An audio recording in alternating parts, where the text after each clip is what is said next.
자, 두 번째 썰 한번 가보도록 하겠습니다. 댓글 컨텐츠고 영상 제목 기대꽃 하나 없는데 빚내서 집 사고 빚내서 차 사고 빚내서 결혼하고 어떻게 하겠다는 건지 라는 영상에 달린 댓글입니다. 대한민국 많죠, 이런 분들. 빚내서 집 사고 빚내서 차 사고 빚내서 결혼하고. 뭐 이게 나쁜 것만 아닙니다. 왜냐, 대한민국 집값이 비싸기 때문에 도저히 돈을 모아가지고 한 번에 살 수는 없어요, 이건. 그래서 뭐 빚내고 사는 게 무조건 나쁘다 볼 수는 없습니다. 워낙에 집값이 비싸야 말이죠. 예. 뭐 가지고 있는 현찰은 한정적이고. 그래서 뭐 대출받아서 집을 사는 거 이게 이상하다 볼 수는 없습니다. 근데 문제는 뭐냐 하면 너무나 감당하기 힘든 막대한 빚을 지고 무리해서 집을 사는 것은 문제가 있다는 거죠. 근데 대한민국에 그런 사람이 많다는 거죠. 뭐 자기 딴에는 뭐 투자라고 하는데 굉장히 무모해 보이죠. 근데 문제는 그분들이 버티기 힘들어요. 왜냐, 지금 뭐 거래가 잘 안 되거든요. 거래는 안 되는데 원금 이자는 갚기 힘들어요. 이자는 많이 올라가지고 내야 되는 것이 장난 아닙니다. 거기다 물가도 많이 올라가지고 이제 이것저것 다 내고 나면 남는 게 없어요. 매달 버티기 버거워요. 아마 그런 집안도 많을 겁니다.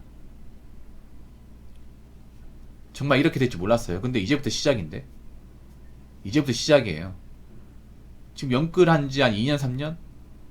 벌써부터 이제 힘에 겨워합니다. 왜냐하면 이렇게 금리가 올라갈 거라는 거, 물가가 올라갈 거라는 거, 이렇게 아파트 거래가 안 될 거라는 거 예상 못 했거든요. 예상했으면 이렇게 안 하겠지. 한참 이제 연끌붐이 일어났던 2020년, 2021년. 그때 이제 연끌하신 분들 마인드가 뭐냐 하면 집은 지금 안 사면 평생 후회한다. 절대 못 산다. 그 집은 무조건 올라간다. 아파트는 무조건 올라간다. 그런 약간 좀 대단한 논리가 지배를 했었습니다. 그때 아파트에 미쳤었죠, 사람들이. 특히 신도시 아파트에. 그래서 아파트 못 산 사람들 뭐 벼락거지면서 막 비하하고 한심하게 보고 막 이렇게 좀 안 좋게 됐는데 지금 그분들 잠잠합니다. 자취를 감춰버렸어요. 사실 본인이 한 행동이 부끄러울 겁니다. 꼴랑 아파트 산 거 가지고 사람들 막 깎아내리고. 근데 문제는 그분들이 가장 힘들 거예요. 왜냐, 무리해서 대출을 받았으니까. 그리고 본인들이 예상한 것만큼 집값이 올라가지 않으니까.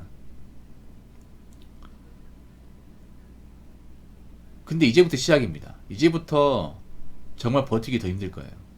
점점 더. 특히 우리나라가 빚내서 뭔가 하는 거 좋아하는 것 같아. 저는 빚내서 하는 거 좋아하지 않습니다. 전 약간 어떤 마인드냐 하면 없으면 안 한다는 마인드예요.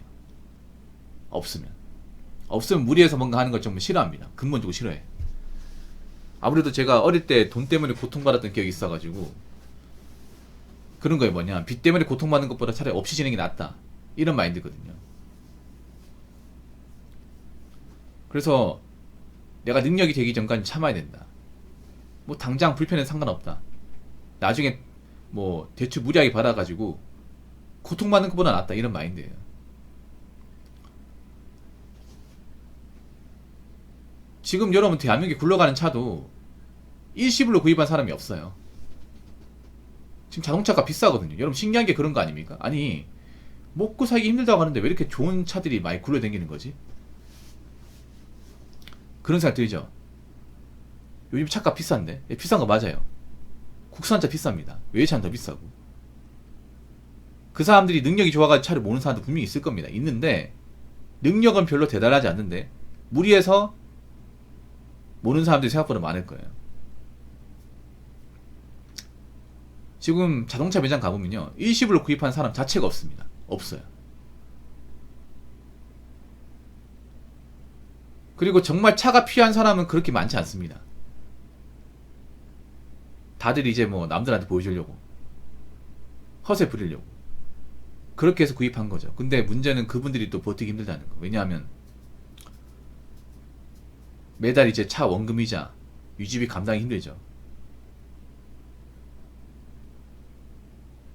그래도 뭐 남들한테 꿀리지 않으려고 무리해서 차를 구입한 사람은 지금도 있습니다. 뭐 앞으로 이제 자신들이 어떻게 버텨나갈지 뭐 봐야 알겠죠. 빚내서 결혼하고, 뭐 결혼할 때 이제 집을 사야 되니까 뭐 대출 받는 것 자체가 나쁜 건 아니에요. 근데 사실 우리나라가 너무 빚을 이것저것 많이 벌려. 뭔가 무리해서. 기본적인 마인드가 뭐냐면 어떤 거냐면, 빚을 내더라도 어차피 열심히 살면 갚을 수 있다고 하는데 못 갚아요. 이게 열심히 살아가 버는 것도 한계가 있어. 분명히 인간의 능력은 생각보다 그렇게 대단하지 않습니다. 평범한 사람일 경우. 근데 그 한계를 오버해가지고 뭔가 지르잖아요. 그럼 그 대가를 돌려받습니다. 그래서 앞으로 무리해서 뭔가 하려고 하지 마십시오. 우리는 앞으로 무리해서 대출받은 사람들이 자빠지는 거, 나락가는 거, 고통받고 사는 것을 많이 보게 될 겁니다. 아주 오랫동안 보게 될 거예요. 자, 댓글 한번 읽어보도록 하겠습니다. 1번은 버블 붕괴한 시점에 해외 투자라도 왕창 해놨었고 국민들도 저축을 잔뜩 해놨는데 우리나라는 빚잔치로 부동산만 잔뜩 사놨으니 버블 붕괴되면 전국에서 곡소리 날 것입니다. 일본은 서서히 몰락했지만 우리나라는 진짜 한방컷입니다. 다만 우리나라는 위기에 강한 터라 어떻게 살아남긴 하겠지. 일단 우리나라가 문제가 뭐냐면 현금 자산이 별로 없어요. 현금 자산이. 네, 현금 자산이 없습니다. 그러니까 현금이 없어요, 여러분. 여러분 통계 수치 중에 그게 있습니다. 가구당 순자산. 가구당 순자산이 뭐냐면 부채를 뺀 알맹이 자산. 이 자산이 있는데 우리나라가 현금 자산이 얼마 안 됩니다. 금융 자산은 1억도 안 돼. 가정에 1억도 없는 사람이 태반이야, 태반. 우리나라 자산 중에 거의 대부분이 집하고 자동차예요. 근데 이것 때문에 더 위험한 거야. 왜냐? 내가 현금이 급한데 집이라고 내놓으면 바로 팔립니까? 바로 나갑니까? 안 나가잖아요. 그 자동차는 여러분 어떻게 돼? 굴리면 굴릴수록 시간이 지날수록 가격이 올라갑니까? 가격이 내려가죠. 겉으로는 뭔가 잘 사는 것처럼 보이지만 통장 잔고를 보면 비어있는 사람들이 굉장히 많아요. 얼마 없는 사람들이 많아. 경제가 안 좋아지면 그분들이 버티기 힘들겠죠. 많이 버티기 힘들겠죠. 특히나 난 지금 젊은 사람들이 문제가 뭐냐면 젊은 사람들 소비 수준이 너무 높거든요. 말도 안 되게 높아요. 근데 과연 이제 물가가 올라가고 취업이 잘 안 되고 금리가 올라가게 되면 과연 그분들이 버틸 수 있을까? 이 소비 습관이라는 게 무서운 게 뭐냐 하면 한번 올라간 소비 습관 내려가지 않습니다. 난 지금 젊은 사람들 소비 습관이 너무 높다고 생각을 해. 특히 여자분들 소비 습관 말도 안 되게 올라갔어. 버는 거에 비해서. 지금 젊은 사람 돈을 못 모으는 이유는요, 뭐 물가가 비싸서, 월급이 적어서 뭐 그런 이유도 있지만 근본적인 이유가 뭐냐 하면 버는 거 대비 돈을 많이 써서 그래요. 지금 젊은 사람들은 하고 싶은 것을 참지 못합니다. 무조건 해야 돼. 빚을 내서라도 해야 돼요. 특히 여자분들이 좀 그런 게 있어요. 여기 보면 빚내가지고 여행 간다거나 빚내가서 뭔가 구매한다거나 그런 건 행동을 많이 해. 예전 같으면 안 했을 텐데. 근데 경제가 안 좋아지면 그분들부터 가장 힘들어지는 거죠. 이 소비 습관이라는 게 갑자기 아껴지는 게 잘 안 됩니다, 여러분. 사람이라는 게 원래 그동안 했던 거 있죠. 기본적으로 누렸던 거는 다 하려고 그래.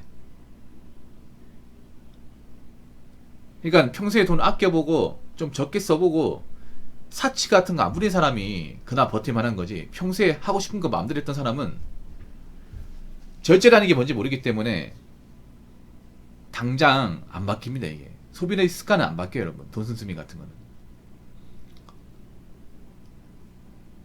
그래서 나중에 이제 우리나라가 이제 경제가 안 좋아지면 가장 힘들어질 사람들, 젊은 사람들, 돈 없는 젊은 사람들, 빚 있는 젊은 사람들. 이런 사람이 힘들어집니다. 특히나 그런 사람이 서울에 많거든. 서울에 잘 나가는 사람, 돈 많은 사람도 있지만 집을 가진 것도 없는데 생색만 내는 사람들 많단 말이에요. 그런 분들이 이제 버티기 힘들겠죠, 이게. 지금 서울에 저축도 못하는 사람들 수두 빼빼일 겁니다. 자취하는 사람들 중에. 문제는 서울은 계속 월세가 올라가고 있고 각종 음식값이나 부대 비용이 올라가고 있습니다. 근데 그만큼 월급 올라가는지 묻고 싶네요. 그럼 점점 버티기 힘들걸요? 점점?